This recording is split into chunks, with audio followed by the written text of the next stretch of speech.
રાત્રે અડધી ઊંઘમાંથી જાગી જવું પડે અને ફરીથી ઊંઘ ના આવે, એને કહેવાય ઇન્સોમ્નિયા. એટલે કે શું થાય કે તમે રાત્રે સૂઈ જાઓ, પછી તમને અચાનક તમારે રાતના 3-4 વાગે એટલે તમારી ઊંઘ અચાનક તમે જાગી જાઓ અને પછી સવાર પડે, લાંબો સમય થઈ જાય તો બી તમને ઊંઘ નથી આવતી, એને કહેવાય ઇન્સોમ્નિયા. હવે એના કારણે બીજા દિવસે શરીરમાં થાક, માથાનો દુખાવો અને ચીડિયાપણો તરત જ ચાલુ થઈ જાય લક્ષણો. એના પાછળના કારણો શું? માનસિક અને શારીરિક બંને કારણો જવાબદાર છે. હવે કારણોમાં એવું છે કે મગજના સતત કામના વિચારો હોય, પછી પૈસાના વિચારો હોય, કોઈને પરિવારના વિચારો આવતા હોય, એના કારણે ઊંઘની સાયકલ ખોરવાઈ જાય અને ઊંઘ તૂટી જાય, બગડી જાય. પછી છે વારંવાર પેશાબ જવું, કોઈને ડાયાબિટીસ છે, પ્રોસ્ટેટ વધવાની સાથે સમસ્યા પુરુષોમાં વધારે જોવા મળે, રાત્રે પાણી પીવાની વધારે આદત હોય, ઊંઘની સાયકલ બગડી જાય. રાત્રે સૂતા પહેલાં ચા, કોફી અને આલ્કોહોલનું સેવનની આદત હોય તેના કારણે સાયકલ બગડી જાય ઊંઘની. હવે કોઈને બીમારીમાં શ્વાસ એટલે કે નાકસ્કોરા બોલાવવાની આદત હોય તો એના કારણે શું થાય, થોડી સેકન્ડો માટે શ્વાસ રૂંધાય અને ગભરામણ અને તમને અચાનક આંખ ખુલી જાય.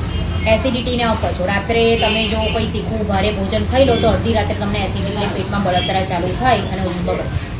50ની ઉંમર થઈ જાય એટલે શરીરની સાયકલ નબળી પડી જાય અને ઊંઘ તમારી જે ગટ ઊંઘ આવતી હોય એ તમારી ખોરવાઈ જાય અને ઊંઘ બરાબર આવે નહીં. ના ઉપાયને કાળજીમાં શું કરીશું? ધારો કે તમારી જો રાત્રે આંખ ખુલી જાય ત્યારે મોબાઈલ અને ઘડિયાળમાં જોવાનું ટાળો.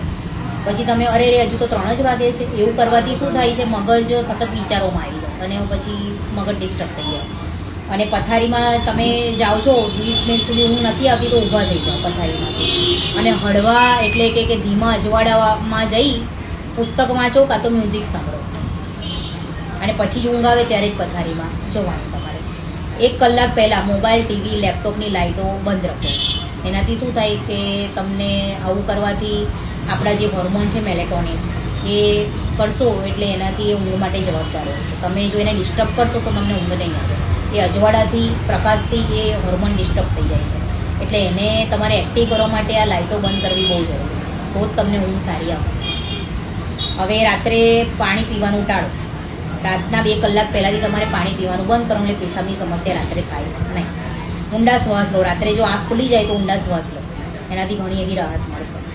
પછી તમારે ઊંઘ જો 3 દિવસ થઈ ગયા, 1 મહિનો થઈ ગયો, નથી આવતી, વધારે સમસ્યા રહે છે તો સાયકટ્રિકને બતાવવું જરૂરી છે. જે તમારા નકારાત્મક વિચારો આવતા હોય એને હકારાત્મક કરે અને સ્લીપ એટલે કે ઊંઘની તમને જે દવા હોય એ પ્રિસ્ક્રાઇબ કરી નાખે.